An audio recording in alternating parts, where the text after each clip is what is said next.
मजलिस और गुफ्तगू के 6 आदाब। पहला अदब, अच्छे लोगों की मजलिस में बैठें और मजलिस में सलाम कहकर बैठें।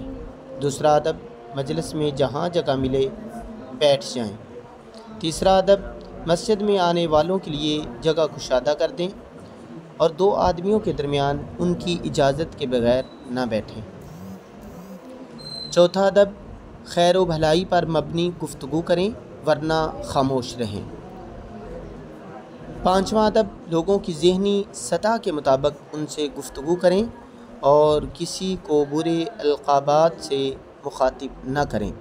छठा अदब, अगर ज़रूरत महसूस करें तो बात को 2-3 बार दोहरा दें ताकि लोग अच्छी तरह समझ लें।